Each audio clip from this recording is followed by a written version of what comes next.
Debe venir. ¿Y por qué va a venir el Señor Jesús? Primeramente por su iglesia, pues, por los hijos de Dios. Ay, qué felices están, cuán impresionados están por la segunda venida de Cristo. Os felicito, sería decirles medio a lo español. ¿Están felices porque Cristo viene o no? Cuidado que se estén contagiando con las falsas doctrinas de que Cristo no viene porque ya vino. Él sí vino, pero va a venir otra vez, pues. Él dijo que va a venir otra vez. Amén. Y va a venir por su iglesia. Eso está escrito, eso no lo cambian los que no creen y dicen otra cosa. Eso está escrito y va a permanecer así. La palabra de Dios es viva y permanece para siempre. Amén. Gloria a Dios, qué bueno es el tiempo de alabar y adorar a un Dios que mueve montañas y que Él va a hacerlo una vez y otra vez, porque Él es permanente, Él es continuo en su ministración a nuestra vida. Pero gracias a Dios también, hermanos, por la oportunidad de recibir la palabra de Dios, su sabiduría, la que nos sostiene, nos alimenta, nos anima, nos exhorta, como ustedes saben, nos sacude, como hemos estado viendo. Todo eso es la verdad y gracias a Dios que tenemos la oportunidad de recibir. Dios toma tiempo especial para hablarnos porque nos ama y quiere perfeccionar nuestra vida y lo hace a través de su palabra. Obviamente el Espíritu Santo, nuestro Maestro, va trabajando. Él inspiró la palabra y trabaja con la palabra en nuestra vida. Así es que es tiempo también para la palabra de Dios en nuestro corazón y tengo que decirles que la palabra de Dios es buena. Claro que sí, iglesia, la palabra de Dios es buena.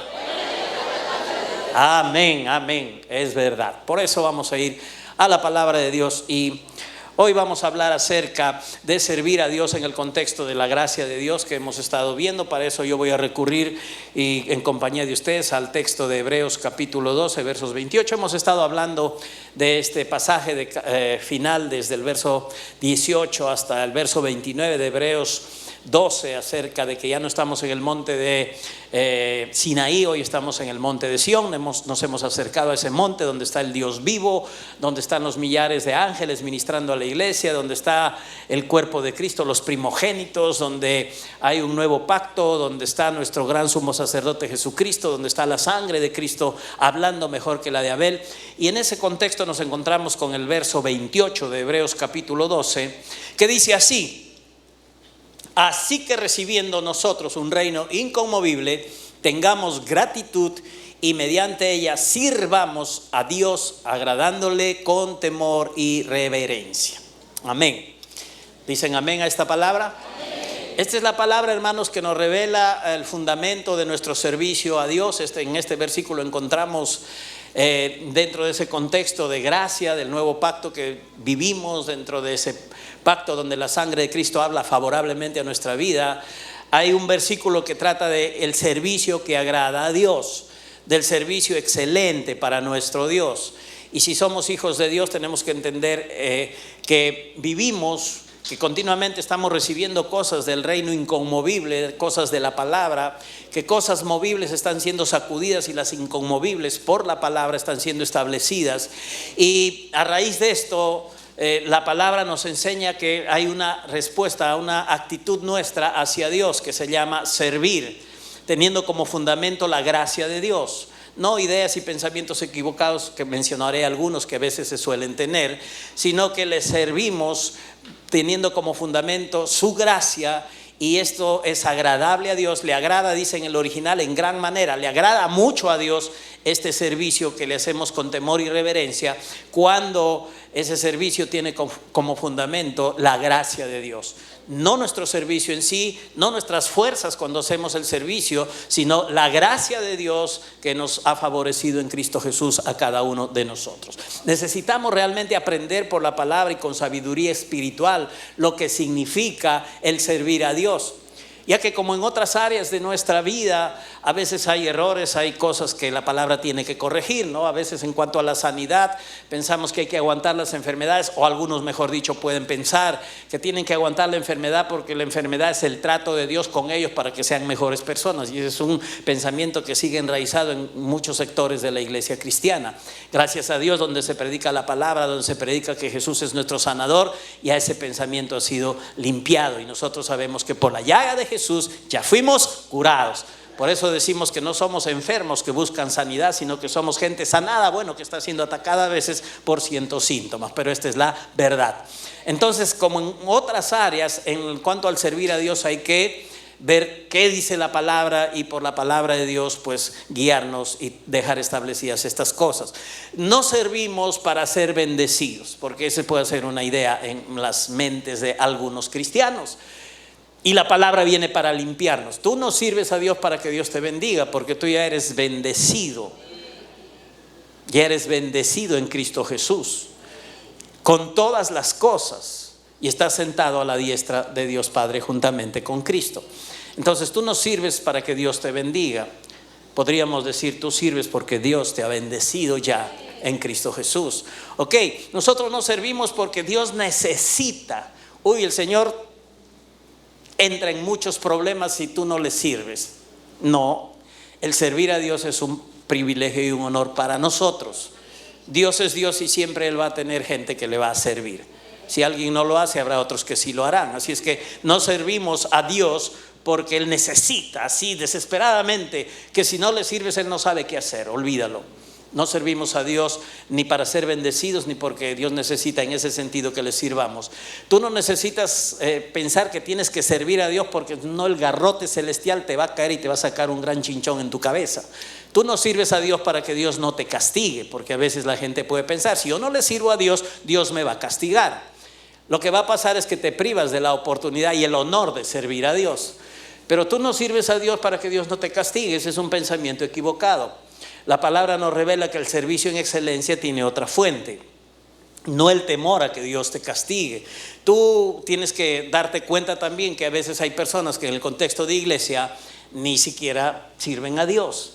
Asisten a la iglesia, oyen la palabra, se gozan. Jesús habló de estos tipos de personas, pero todavía esa es cuestión de nivel de crecimiento espiritual. Todavía no están sirviendo a Dios, no entienden el servicio.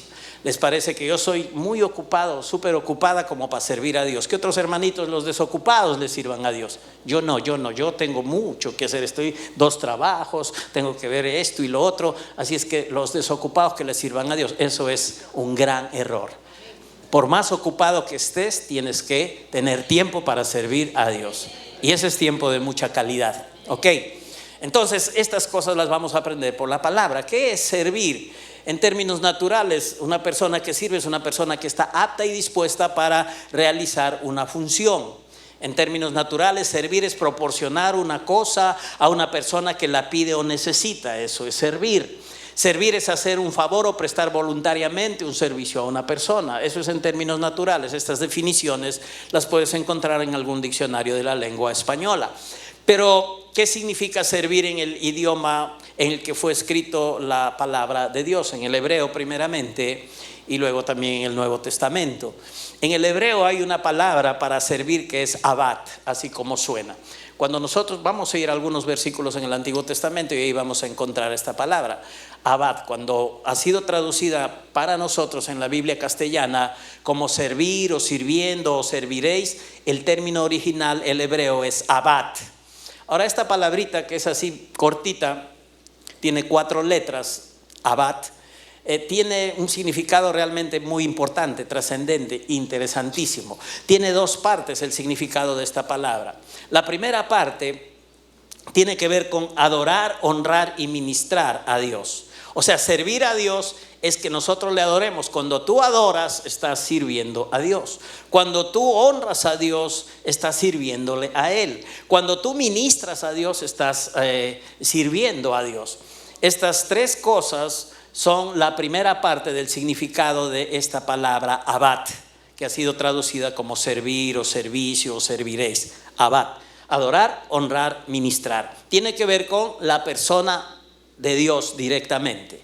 La segunda parte del significado de abat es trabajar, es labrar, es desempeñarse en cuanto ya no a Dios como persona, sino al propósito, a la visión de Dios. Entonces servicio también tiene que ver con esto, con trabajar para Dios. La primera parte es con la persona de Dios, le adoras, le honras, le ministras, y la segunda parte es que te involucres en el trabajo, en la labor, en desempeñarte dentro de la visión de Dios. Estas 2 partes forman el significado pleno de este término hebreo abat. Y esto es realmente lo que tiene que significar para nosotros un servicio en excelencia, ¿ok? Entonces no solamente servir es estar dispuestos a hacer cosas por algo o por alguien, pero este término abad nos da la pauta muy clara y completa acerca de lo que significa el servicio para nosotros. En el Nuevo Testamento va por la misma línea también la palabra de Dios. Lo primero que hay que entender, hermanos, es que hoy estamos aquí como hijos de Dios, porque sí, ¿verdad que ustedes son hijos de Dios? Amén. ¿Puedes decir yo soy un hijo de Dios? ¿Y por qué eres hijo de Dios? A ver. O una hija, ¿por qué? Porque recibiste a Cristo, porque el Espíritu te da testimonio de que eres hijo, hija de Dios. Yo te digo, no, tú no eres hijo de Dios. No, pastor, el Espíritu me está diciendo que me importa lo que usted me diga. El Espíritu me dice que yo soy hijo o hija de Dios. Ok, eso vale. Eso vale, ¿por qué? Porque la Biblia dice que el Espíritu nos da testimonio de que somos hijos de Dios. Ok, entonces somos hijos de Dios y estamos aquí, pero debemos entender que todo esto ha sucedido dentro de otras cosas para que podamos servir a Dios. Porque así como un propósito de que hoy somos hijos de Dios es que hemos sido creados para alabanza de la gloria de su gracia, otro propósito, otra cosa que está dentro también de todos de estas cosas que la Biblia nos dice que son propósito de Dios para nuestra vida, es que nosotros tenemos que servirle a Dios, que hemos sido libertados, porque ya no estamos más en las tinieblas, hoy estamos en el reino de la luz. Ya no más Satanás es nuestro papá, hoy nuestro Padre es Dios, el Dios verdadero, y le podemos decir así con plena confianza, papá, o papito lindo, o papito querido, o Abba Padre si quiere le puedes decir, porque él también lo entiende. Abba Padre es el término griego, ¿no? Abba Padre, papito lindo, papito querido. La palabra Abba es la palabra papá en griego, papito, y padre pues ya en nuestro castellano. Puedes decirle Abba Padre y él lo va a entender. Entonces, pero somos hijos de Dios y hemos sido libertados de esclavitud y estamos hoy en el reino de Dios, hermanos, para servirle, así como para alabar su gracia, la alabanza de la gloria y su gracia, para servirle. Y vamos a ver en las Escrituras la sombra y figura de este asunto, de cómo en el pueblo de Israel se da esta figura, esta sombra de lo que iba a pasar en el Nuevo Testamento con los creyentes, con quienes al recibir la predicación del Evangelio invocaban a Jesucristo, se salvaban y eran libres de la esclavitud del mundo, del pecado, de la muerte eterna, y eran traídos a un nuevo reino, al reino de la luz. Pero esto nos va a ayudar a estar afirmados y establecer nuestro corazón en esta verdad, que tú y yo hemos sido libertados para servirle a Dios. No solo para decir amén, no solo para mirar lo que otros hacen, no solo para admirarse de las bendiciones que le caen a otros, sino para servirle también nosotros a Dios, cada uno. Les dije al comienzo, hay gente que puede estar mucho tiempo en la iglesia y todavía no se anima. Esa es cuestión de crecimiento espiritual y siempre pueden tener sus excusas para no hacerlo. Pero si hay determinación, no hay nada que te pare de que puedas servir a Dios. Yo creo que esta palabra del Señor viniendo hoy a nuestro corazón va a infundir un ánimo tremendo para que gente sea movida, sea sacudida por la palabra de Dios y se conviertan y entren a ser siervos de Dios también. Sirvan a Dios con excelencia. Éxodo capítulo 3 versos 7, 8, el verso 12 y luego vemos el 19 y 20. ¿Qué nos dice la palabra allí? Dice así, Éxodo 3, 7 y 8. Dijo luego Jehová: bien he visto la aflicción de mi pueblo que está en Egipto y he oído su clamor a causa de sus exactores. ¿Qué más dice? Pues he conocido sus angustias y he descendido para librarlos de mano de los egipcios y sacarlos de aquella tierra a una tierra buena y ancha, a tierra que fluye leche y miel, a los lugares del cananeo, del eteo, del amorreo, del fereceo, del heveo y del jebuseo. Verso 12, y él respondió, Dios hablando con Moisés: ve, porque yo estaré contigo y esto te será por señal de que yo te he enviado cuando hayas sacado de Egipto al pueblo. Serviréis a Dios sobre este monte. El término serviréis aquí es abad, que les acabo de hacer alusión minutos antes. Abad, que significa adorar, honrar, ministrar, trabajar, labrar, desempeñar en el propósito de Dios. Entonces, luego el verso 19 y 20 dice: cuando hayas sacado de Egipto al pueblo serviréis, sobre este monte. Y el 19 y 20 dicen: mas yo sé que el rey de Egipto no os dejará ir sino por mano fuerte, pero yo extenderé mi mano y heriré a Egipto con todas mis maravillas que haré en él, y entonces os dejará ir. El contexto de esto que estamos leyendo es Moisés recibiendo la misión de ir a rescatar al pueblo de Egipto, al pueblo de Israel que estaba esclavo en Egipto ya por 400 años. Y Moisés está pastoreando sus ovejitas y hay una zarza ardiendo, le llama la atención, él se va acercando ahí a la zarza y Dios le habla acerca de que él ha oído la voz de su pueblo que está en Egipto y que estaban clamando en un contexto de una esclavitud, de una explotación, de un maltrato total. Usa la palabra de Dios a causa de sus exactores. ¿Sabes lo que es exactores o un exactor? ¿Quién es un exactor? No es un actor que dejó de ser actor, por si acaso, no es un exactor, sino exactor. Ok, ¿quién es un exactor?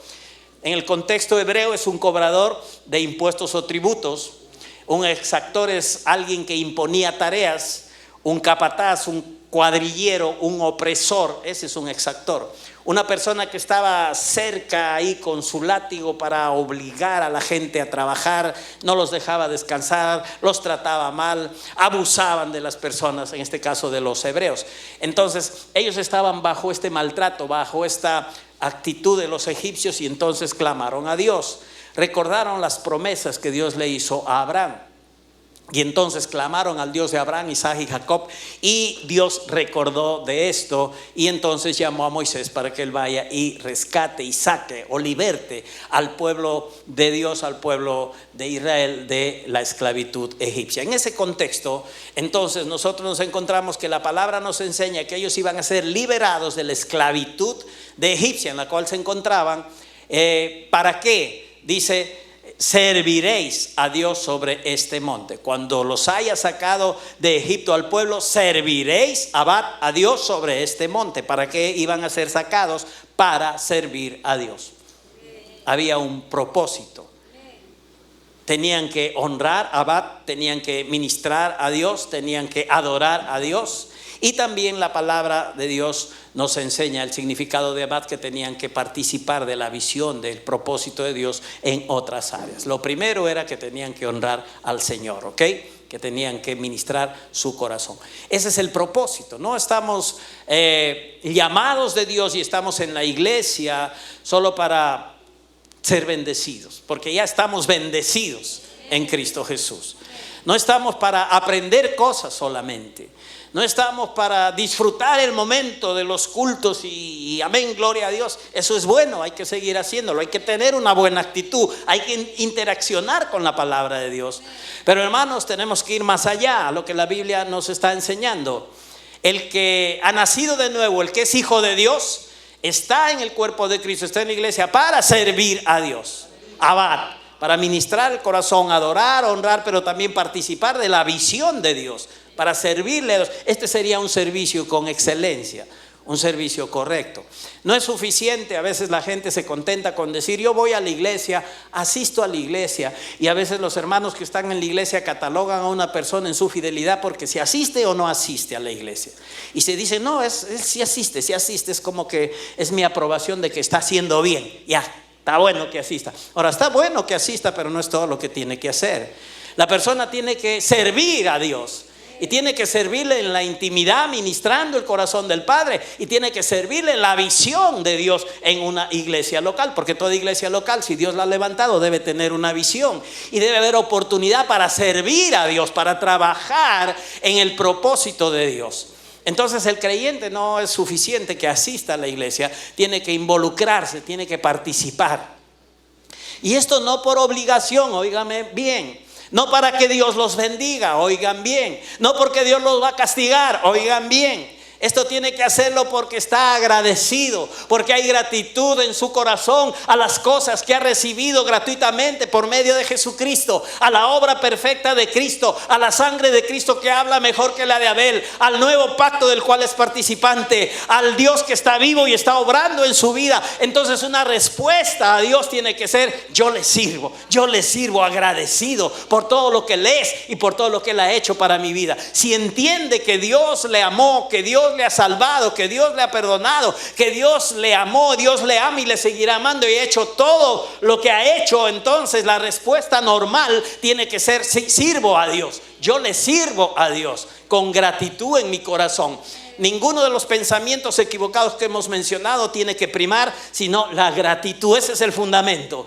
Gracias a Dios que Él me ha salvado, y gracias a Dios que entiendo hoy su propósito, entonces yo voy a servirle, le voy a ministrar, voy a alabarle, voy a adorarle, voy a tomar esas oportunidades y esos tiempos de estar juntos con la familia alabando y adorando a Dios, pero también voy a participar juntos con la demás familia en la visión de Dios, en el trabajo para Dios, en las células, en el caso nuestro, en la iglesia, en lo que se tenga que hacer. Voy a participar de los diferentes ministerios, voy a trabajar para Dios. No lo hago para los hombres, lo hago para Dios, y por eso lo hago como para el Señor, como para el Señor. Y eso necesitamos expresarlo ya en la parte práctica cuando determinamos servir a Dios, ¿ok? El llamado para nosotros entonces es que somos libertados para servirle a Dios. En Éxodo 4, 22 y 23 dice: entonces dirás a Faraón: así dice el Señor, Israel es mi hijo, mi primogénito, y te he dicho, deja ir a mi pueblo para que me sirva. Estamos leyendo la Biblia de las Américas en el capítulo 4 de Éxodo, en el verso 23. Te he dicho, deja ir a mi pueblo para que me sirva. Aquí se usa el término abad, pero te has negado a dejarlo ir, y aquí mataré a tu hijo, a tu primogénito. Es Dios hablando ahora con el faraón. Éxodo 28:4, leo varios versículos para dejar establecido este asunto del servicio como parte de la voluntad de Dios y del plan de Dios para con nosotros. Éxodo 28:4 dice: estas son las vestiduras que harán: un pectoral, un efod, un manto, una túnica tejida, cuadros, una tiara y un cinturón. Harán vestiduras sagradas para tu hermano Aarón y para sus hijos, a fin de que me sirvan como sacerdotes. Dios ahora, en este contexto de Éxodo, dentro del contexto de la ley, está estableciendo un grupo de personas que le iban a servir como sacerdotes, que sí, iban a ser los que intercedieran entre el pueblo y Dios, como parte de que Dios estaba organizando esto. Entonces iban a tener una vestimenta especial, una vestimenta diseñada por el Señor, y ellos iban a servirle a Dios como sacerdotes. Dios quiere que le sirvamos. ¿Qué dicen ustedes? Ahora, recuerda que en el nuevo pacto no hay un grupito dentro del cuerpo de Cristo, dentro de las iglesias, que son los sacerdotes que andan con su cosita en el pescuezo, que andan con su ropa larga. No, en el Nuevo Testamento la iglesia, todos los creyentes son considerados como sacerdotes. Somos el real sacerdocio de Dios. Todos los que hemos sido amados por Cristo y los que hemos sido lavados por la sangre de Cristo, dice la Escritura, de que somos reyes y sacerdotes para la gloria de Dios Padre. Así es que si tú sabes que Dios te amó y tú sabes que la sangre de Cristo te ha limpiado, entonces tú tienes que saber que eres un rey y un sacerdote para la gloria de Dios Padre. Así es que el sacerdocio es de todos los creyentes, no es solamente de unas cuantas personitas muy especiales, sino que todos somos reyes y sacerdotes para la gloria de Dios Padre. Vestirás con ellos, dice Éxodo 28:41, a tu hermano Aarón y a sus hijos con él, los ungirás y ordenarás y consagrarás para que me sirvan como sacerdotes. Les leo la versión de la Biblia de las Américas, también la Nueva Traducción Viviente, la Nueva Versión Internacional traducen exactamente lo mismo: para que me sirvan como sacerdotes. Entonces Dios quiere que le sirvamos los que ya somos sacerdotes y los que somos hijos de Dios. ¿Qué piensan ustedes? Ajá, algunos nomás. ¿Y el resto qué es? ¿Está en otro canal o está en otro culto? ¿Qué está pasando, iglesia de Dios? Dios quiere que los sacerdotes le sirvan. Amén. Correcto, ahora sí, podemos confiar en la sabiduría de Dios, iglesia. Él no hace nada por casualidad o algo improvisado. Él ha diseñado todo esto, está muy bien diseñado y planificado con su respectivo propósito. Luego Él solamente lo va a llevar a cabo.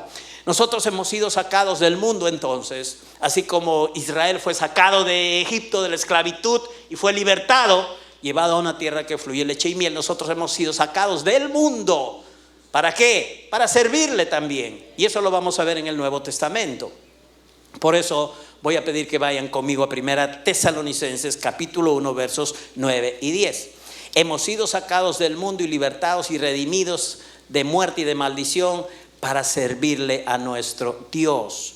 Primera de Tesalonicenses 1, 9 y 10. Entonces, si en Éxodo vimos la sombra, el tipo, la figura, acá vemos la realidad espiritual ya cumplida. Primera Tesalonicenses 1, 9 y 10.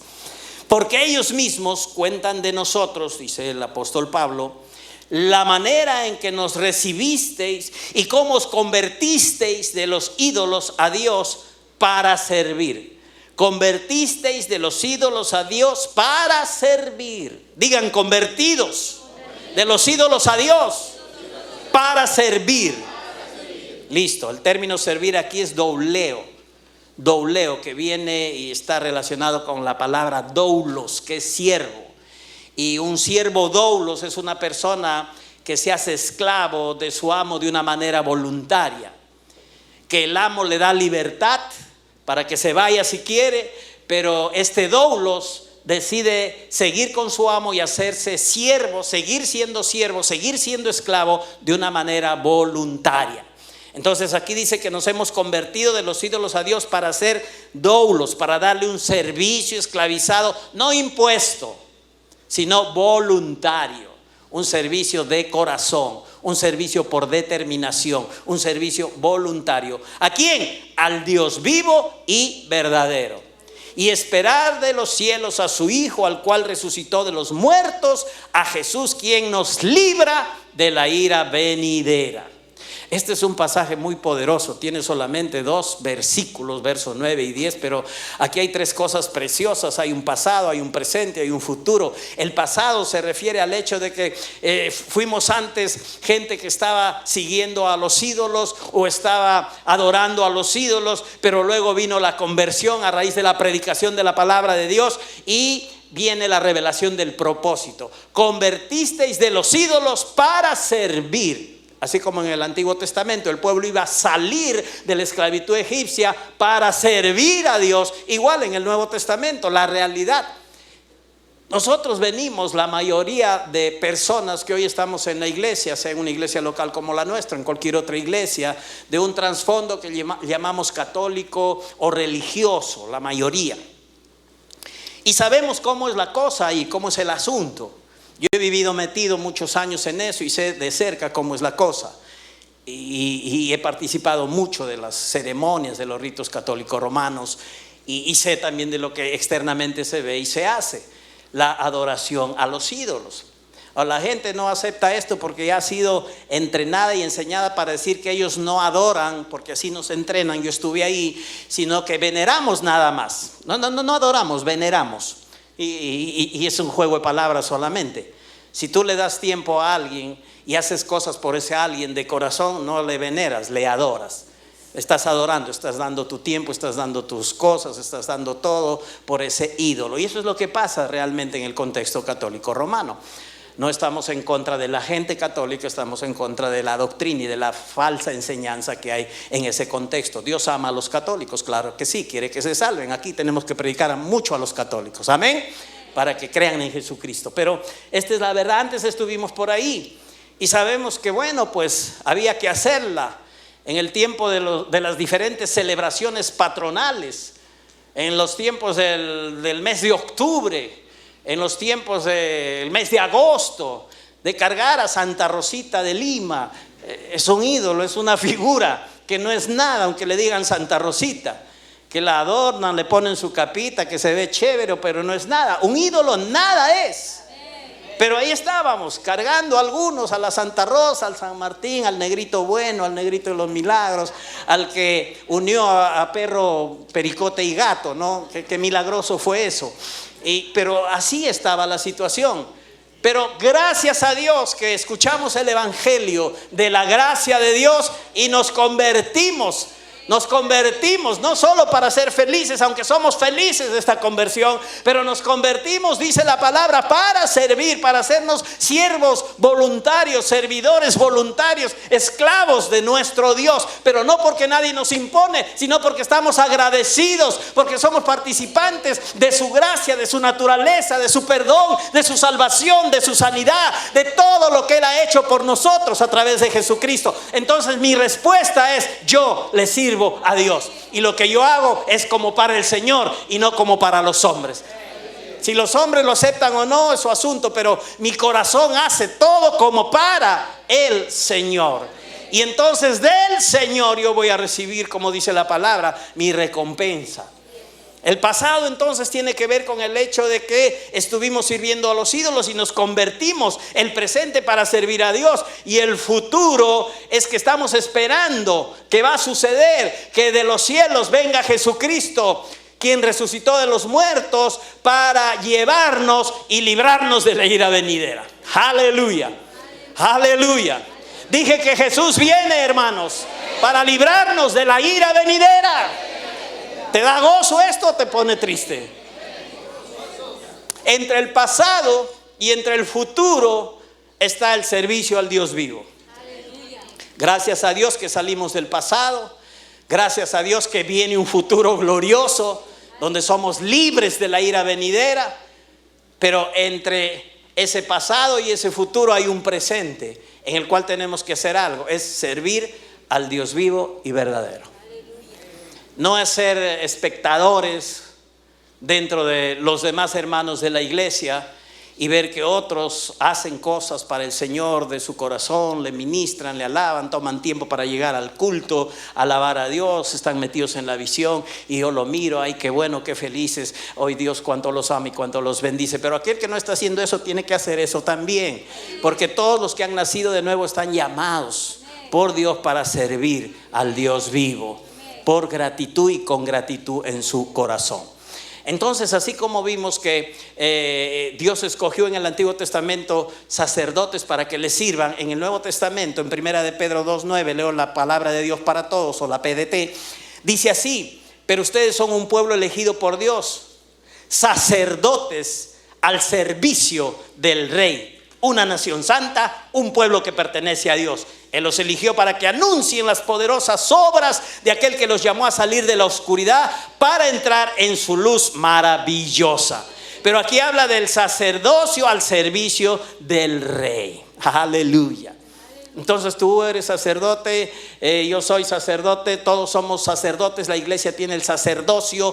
Entonces eso es para servir a nuestro Rey Jesucristo, porque somos el cuerpo de Cristo hoy. Porque Cristo físicamente con un cuerpo resucitado y glorificado está a la diestra de Dios, pero aquí en la tierra Él sigue vigente, sigue operando a través de la iglesia, que es llamado el cuerpo de Cristo, y nosotros somos miembros cada uno en particular. Entonces nosotros estamos al servicio del propósito de Dios, al servicio de la visión de Dios, al servicio de Jesucristo, para seguir haciendo, iglesia, las mismas obras que Jesús hizo y aún obras mayores. Porque lo digo yo, no, Jesús lo declaró, y esa es la realidad, esa es la verdad. La iglesia está para hacer las mismas obras de Jesús y aún obras mayores, dependiendo no de su habilidad natural, de su poder, de su santidad, sino de la gracia de Dios, del poder de Dios, de los recursos de Dios.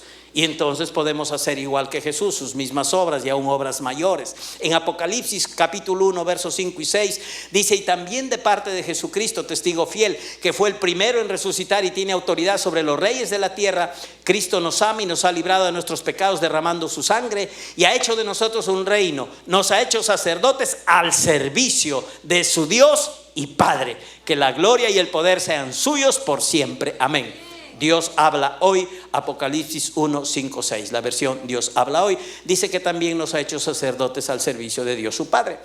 Así es que tanto como en el Antiguo Testamento, en el Nuevo Testamento, el sacerdocio que hoy tenemos los creyentes tiene el propósito de servir a Dios nuestro Padre. Amén. Esta es una buena doctrina, una doctrina correcta, sana, porque está en el Antiguo Testamento y está confirmada en el Nuevo Testamento por la inspiración del Espíritu Santo. Entonces aquí no hay gato por liebre. Esto es correcto y nosotros podemos creer en ello y ponerlo por obra. El sacerdocio neotestamentario no se refiere a un grupo de personas que usan sotana, no, se refiere a todos los hijos de Dios que hemos sido lavados por la sangre de Cristo, amados por Él, lavados por la sangre de Cristo, y que intercedemos por el mundo y nos paramos frente a ellos también para predicarles el evangelio de la gracia de Dios. Esto es servir a Dios. servir en la visión de predicar el evangelio a toda criatura para que invoquen el nombre de Jesús y se salven. Entonces, esa es la primera gran cosa que tenemos que entender, que hemos sido libertados para servirle. La segunda cosa es que para servir con excelencia tenemos que entender desde la óptica de Dios el significado del servicio. Y vamos a reafirmar otra vez este punto del fundamento de la gracia. Vamos a Josué capítulo 24, versos de 13 al 15. Josué 24, 13 al 15. Leeremos la versión Dios habla hoy. Josué 24 del 13 al 15. Yo les di a ustedes tierras que no habían trabajado, ciudades que no habían construido, y ahora viven en ellas y comen uvas y aceitunas que no plantaron. Y añadió Josué: por todo esto, respeten al Señor y sírvanle con sinceridad y lealtad. Apártense de los dioses de sus antepasados que adoraron a orillas del río Éufrates y en Egipto, y sirvan al Señor. Pero si no quieren servir al Señor, elijan hoy a quién van a servir. Si a los dioses a los que sus antepasados servían a orillas del Éufrates, o a los dioses de los amorreos que viven en esta tierra. Por mi parte, mi familia y yo serviremos al Señor. Por mi parte, mi familia y yo serviremos al Señor. Aleluya. Es bueno para decir nosotros, si tenemos una familia, si tenemos hijos, si estamos en el contexto de la iglesia, decir: por mi parte, mi familia y yo serviremos al Señor. Si otros eligen otro camino, no es mi asunto, pero por mi parte, mi familia y yo serviremos al Señor. Inculcaré a mis hijos servir al Señor. Ministraré a mis hijos con palabra y ejemplo servir al Señor. No estaré pensando: hijo, anda a la iglesia para que Dios haga una obra en ti y puedas servirle. No, yo, papá, tomaré el paso de ir a la iglesia y con la palabra ministraré a mis hijos, y con el ejemplo les ministraré para que ellos también se acerquen y sirvan al Señor. Yo y mi familia serviremos al Señor. Mira cómo es lo que Josué dice aquí. Dice: por mi parte. Esa es la determinación del corazón de un padre que conoce a Dios y quiere ver a Dios operando en su vida y en la vida de su familia. Por mi parte, mi familia y yo serviremos al Señor. Él puso a su familia antes que a él en esta declaración, porque anhelaba que su familia no se salga del propósito de Dios. Él ya lo tenía, pero quería que su familia esté metida en el propósito de Dios. Y entonces, por mi parte, mi familia y yo serviremos al Señor. Cuando la Biblia habla de servicio aquí en este pasaje de Josué 24, 13 al 15, usa el término que les mencioné al comienzo, abat. Servir significa ministrar a Dios, primeramente como persona, adorarle, honrarle, ministrar su corazón, y luego trabajar, labrar, laborar, desempeñarse en la visión de Dios, en el trabajo de Dios. Entonces, servir tiene que ver con estas dos cosas: ministrar el corazón de Dios y ministrar en la obra de Dios, en el trabajo, en la visión de nuestro Dios. El énfasis de servir, como ustedes verán, hermanos, en este pasaje de Josué 24, 13 al 15, está en la gracia de Dios. Yo les di a ustedes tierras que no habían trabajado y ciudades que no habían construido, y están viviendo en ellas. Comen uvas y aceitunas que ustedes no han plantado. ¿Qué se llama eso? Gracia. Gracia. No han trabajado por eso, lo tienen ahí. Están viviendo en ciudades ya construidas. Comen de cosas que ya fueron sembradas por otros, no por ustedes. ¿Qué se llama eso? Gracia. Gracia, no es otra cosa. Y ahora Josué dice: por todo esto, por la gracia de Dios, en conclusión, resumiéndolo en una palabra, por la gracia de Dios, respeten al Señor y sírvanle con sinceridad y lealtad. ¿Cuántos son salvos por la gracia de Dios? ¿Cuántos agradecen a Dios por su gracia? ¿Cuántos están en el monte de Sión bajo la gracia de Dios? Ok, para nosotros es: sírvanle con sinceridad y lealtad. El que entiende la gracia de Dios no tiene otro camino sino canalizar su gratitud en un servicio bajo este fundamento, y ese servicio es el que le agrada a Dios, como dice Hebreos 12, 28. Esto es muy agradable a Dios y demuestra el verdadero temor y reverencia.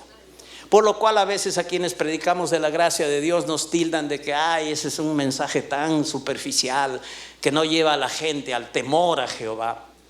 Ahí está el temor a Jehová. El verdadero temor a Jehová surge de recibir la gracia de Dios. Y cuando recibes la gracia de Dios y sirves al Señor como respuesta a esa gracia, porque crees esa palabra, crees en Dios, crees en la obra de Cristo, crees en la dirección de Dios en este sentido, y pones eso como lo más importante para ti, es que realmente tienes temor reverente a Dios. No sigues tu pensamiento, no sigues otras doctrinas, no sigues lo que la gente dice, sigues lo que Dios te dice. Estás demostrando un verdadero temor reverente a Dios. El verdadero temor reverente no viene del miedo a Dios, sino de considerar y recibir la gracia de Dios. Entonces hay un temor reverente y por eso le servimos a nuestro Dios. Servirle entonces en este contexto que estamos viendo, teniendo como fundamento la gracia de Dios, significa hacer lo que Él dice y como Él lo dice, de una forma que Él tiene que ser visto supremamente como valioso en sí mismo. No que se vea nuestra obra o esfuerzo, sino que veamos a Dios y veamos a su gracia, que veamos que Dios es inmensamente bueno y que se note que hacemos lo que hacemos por gratitud a Dios. Nuestro servicio tiene que hacer que ver a Dios es inmensamente bueno, que Él es supremo y maravilloso. Significa que nos sometemos a Él de una forma que Él se ve como alguien digno y excelente. Porque hay gente que hace notar a Dios como un Dios de autoridad, pero no como su tesoro. Y Dios es nuestro tesoro más valioso. Dios vale muchísimo para nosotros. Es lo mejor que podemos tener, es a Dios. No solo es alguien con autoridad, pero es nuestro tesoro. Amén. Voy concluyendo en Hebreos 12:28, vuelvo a leer, dice: así que recibiendo nosotros un reino inconmovible, tengamos gratitud y mediante ella sirvamos a Dios, agradándole con temor y reverencia. Somos ciudadanos entonces de un reino inconmovible, asaleutos, de un reino que permanece firme, inmóvil, que nada lo estremece, nada lo puede sacudir, donde Dios está obrando. Y sí, obviamente está quitando y sacudiendo las cosas que no tienen que ser para dar paso a las cosas que deben permanecer en nuestra vida. Las cosas que tienen que ver con su palabra, con Cristo, con su obra, las obras permanentes, las cosas permanentes a nuestra vida. Es un reino inafecto, digan inafecto. Quiere decir que no puede ser afectado. Que en el mundo pueden estar pasando cosas, pero no esas mismas cosas van a pasar dentro de la iglesia. Estamos en el mundo, pero no somos del mundo. En el mundo hay gente cuyo papá es el diablo, pero nosotros, aunque estamos en el mundo, nuestro papá no es el diablo, nuestro papá es papá Dios, el Dios verdadero. Entonces el reino donde estamos es inafecto. Si las finanzas se desmoronan en el mundo, no quiere decir que en el reino de Dios va a ser así, porque Dios es el dueño del universo. Dios es riquísimo, es dueño del oro y la plata. Y si Él es nuestro papá, no sé cómo lo hará, pero tendrá que hacerlo porque Él es Dios bueno, Él es un Padre fiel. Él cuidará de nosotros, iglesia. Y aunque se desbarranquen las finanzas en el mundo, en el reino de Dios siempre habrá abundancia para sus hijos que le creen, que tienen fe, que se mueven en el monte de Sión con el Dios vivo. Siempre va a haber esa provisión. Por eso es que a mí no me ven afligido, no me ven afanado. No soy un pastor temeroso que vengo aquí a dar mensajes de ay, ¿qué será? Oremos mucho porque en la iglesia puede pasar lo que pasa en el mundo. No y no, porque yo conozco a mi Dios y conozco el reino donde vivo. Sé que estoy en el monte de Sión igual que tú y que todos los creyentes, y que tenemos que vivir con esa revelación, y ahí Dios se está moviendo. Y por eso predico con libertad del amor, de la gracia de Dios, porque ese es el mensaje para este tiempo, esa es la verdad para este tiempo, para que la iglesia viva en victoria en medio de la adversidad, de la oscuridad, de toda la confusión, de todos los temores del mundo. La iglesia viva en victoria. Aleluya. Tú eres la iglesia, llamado a vivir en victoria. Eso es lo que realmente Dios quiere que podamos apreciar. Estamos en un reino inafecto. Todo lo hemos recibido por gracia y tenemos profunda gratitud, y por eso servimos a Dios, no por miedo ni para ser bendecidos ni otra cosa, pero es por gratitud a Dios. Mediante la gratitud servimos a Dios y le agradamos con temor reverente. Ya sabes, ya lo estudiamos hace poquito, que la gracia y la gratitud, charis, que es la misma palabra para gracia y gratitud, es la que nos hace tener méritos y ser aprobados por Dios. Tu esfuerzo humano y tu propia justicia no te hacen meritorio delante de Dios. Cristo, su justicia y la gracia de Dios nos hacen tener méritos delante del Señor. El término chariz o jariz, que es gracia y gratitud, tiene ese significado de ser aprobados y de tener mérito delante del Señor. Tenemos mérito por la gracia de Dios, no por nosotros mismos, ni por nuestros esfuerzos, ni por las obras de la ley. Y Dios quiere que con esta actitud le sirvamos, le ministremos, le rindamos homenaje, le demos culto con un corazón que lo hace como para Él y no para los hombres, ¿ok? Entonces, esto es importante, que el fundamento de nuestro servicio es la gracia de Dios. Y termino hablándoles acerca de que el servicio neotestamentario es la señal del nuevo pacto. Tu servicio a Dios es la señal de que tú entiendes que vives en un nuevo pacto. Vamos a ver esto en la palabra de Dios. Vamos a Filipenses capítulo 3, versos del 1 al 3. ¿Cuántos son bendecidos ya en esta tarde? ¿Cuántos animados en la palabra del Señor? Un poco de ánimo, mis amados hermanos. Permitan en su vida y en su corazón un poco más de ánimo para recibir la palabra. Esto es buenísimo. El servicio es la señal del nuevo pacto. Filipenses 3 del 1 al 3. Filipenses 3 del 1 al 3. Por lo demás, hermanos, gozaos en el Señor. A mí no me es molesto el escribiros las mismas cosas, y para vosotros es seguro. Guardaos de los perros, guardaos de los malos obreros, guardaos de los mutiladores del cuerpo, porque nosotros somos la circuncisión, los que en espíritu servimos a Dios y nos gloriamos en Cristo Jesús, no teniendo confianza en la carne. Filipenses es conocido como la epístola del gozo. ¿Por qué? Porque Pablo habla a la gente de Filipos y le anima a que tenga una actitud siempre de regocijaos en el Señor. Otra vez os digo regocijaos, una actitud siempre de gozo a pesar de las circunstancias. No se afanen por nada. Si hay problemas, oren al Señor. Si hay problemas, pídanle a Dios. Si hay problemas, sean agradecidos a Dios en oración. Pero no se afanen por nada. Es llamada la epístola del gozo. Pero Pablo, dentro de ese contexto, diciendo a la gente que se gocen en el Señor, él usa palabras fuertes en el verso 2 cuando les dice que se guarden de los perros, de los malos obreros y se guarden de los mutiladores del cuerpo. ¿A quién se refería Pablo? A los maestros que son llamados maestros judaizantes, que usaban a Cristo para llevar a la gente a la ley y no como es la revelación de la misma palabra, que la ley debe llevarnos a Cristo. Estos maestros judaizantes decían que bueno, sí han recibido a Cristo, pero para ser realmente bendecidos por Dios y estar bien con el Señor, además de creer en Jesucristo, vayan y vengan a cumplir los mandatos de la ley. Esos eran los maestros judaizantes. Y Pablo, mirando en esto una tremenda aberración doctrinal, es osado para llamarles perros a este tipo de personas. A este tipo de personas que son legalistas y quieren a la gente mantenerla con un pie en la gracia y otro pie en la ley, y que quieren que la ley se convierta en el fin y Cristo en el medio para llegar a la ley. Pero la revelación es al revés. La ley es nuestro ayo que nos lleva a Cristo. Esa es la verdad. Y Pablo, ¿qué les dice a estos? Son perros y tienen que guardarse, tengan cuidado. Ahora, los judíos llamaban a los gentiles perros, y usa este término porque hace alusión a las manadas de perros que andaban en medio de los basurales buscando y socavando en la basura y peleándose entre ellos mismos y mordiendo a los extraños. Manadas de perros hace referencia a esta mención, que andaban en este plan, buscando en los basurales y mordiéndose a sí mismo y mordiendo a los demás.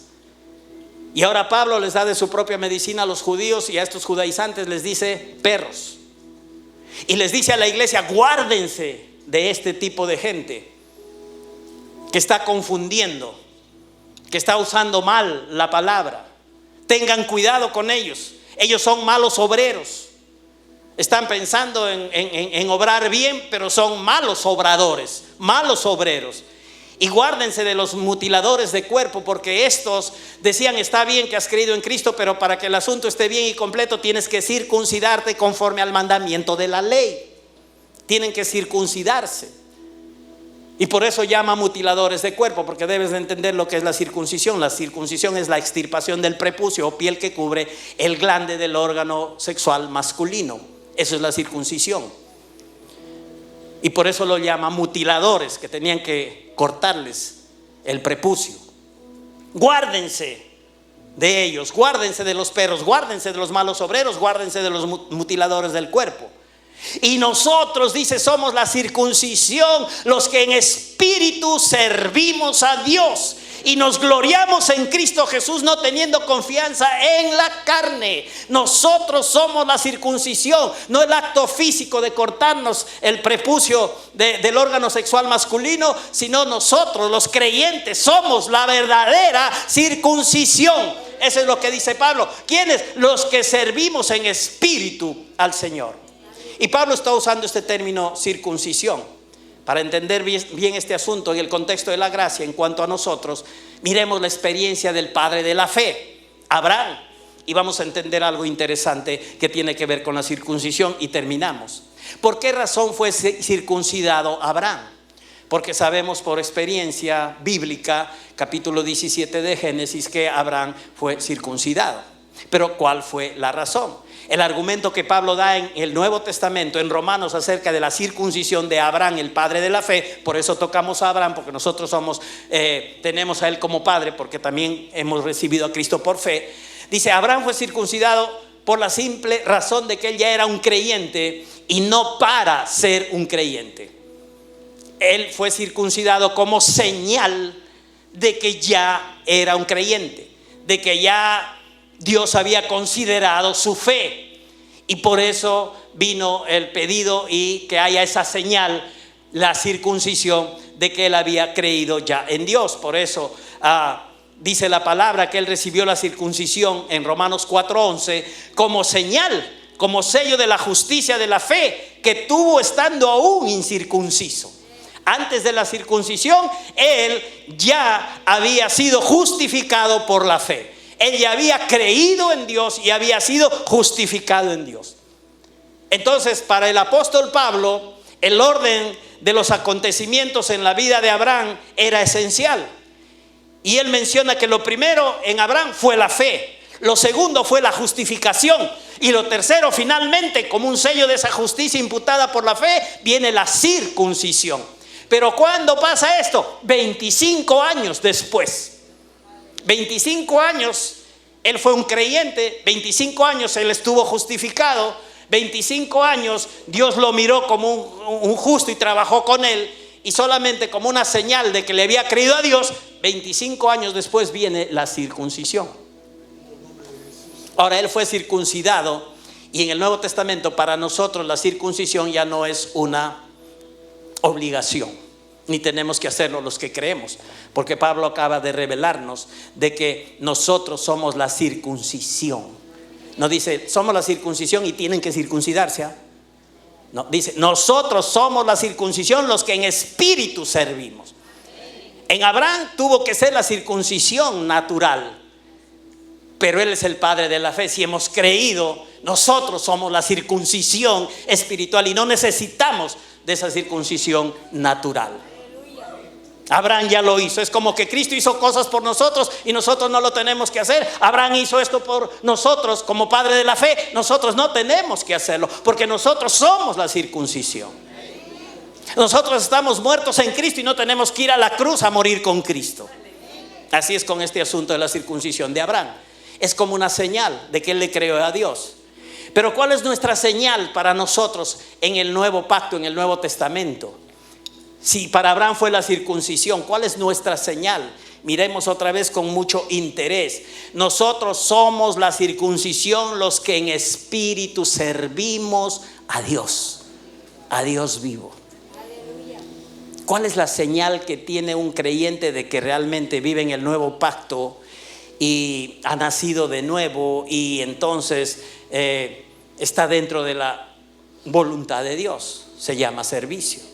Somos la circuncisión, los que en espíritu servimos a Dios. Nosotros somos la circuncisión, y la señal de que somos hijos de Dios en este sentido, en este contexto, dentro de la gracia, es que le servimos a Dios. Esa es tu señal. Si eres un siervo de Dios, si sirves a Dios, es la señal de que estás en el nuevo pacto, de que estás dentro del propósito de Dios, de que has entendido el asunto de que el servicio que agrada a Dios está basado en la gracia de Dios. Pablo es el que menciona esto, y Abraham fue circuncidado sencillamente después de 25 años de haberle creído a Dios. Por eso Romanos 4:11 sigue diciendo: para que fuese padre de todos los creyentes no circuncidados, o sea, de los que hemos creído sin ser judíos, para que fuese padre de todos los creyentes no circuncidados. No dice no circuncidados que se deben circuncidar, no dice así. Para que fuese padre de todos los creyentes no circuncidados, a fin que también a ellos la fe les sea contada por justicia. Así es que no necesitamos circuncisión física, natural, ¿ok? Lo que necesitamos es creer que somos la circuncisión y que nuestra señal es nuestro servicio a Dios. Por eso siempre a la gente que vemos que reacciona con servicio, con ánimo, con entrega, con deseos de hacer cosas para Dios, nosotros sí estamos agradecidos a Dios por ellos y admiramos su buena actitud. ¿Y qué están mostrando? La señal del nuevo pacto, que es servir al Dios vivo. Esa es nuestra señal. Somos la circuncisión y nosotros servimos al Dios vivo. Abraham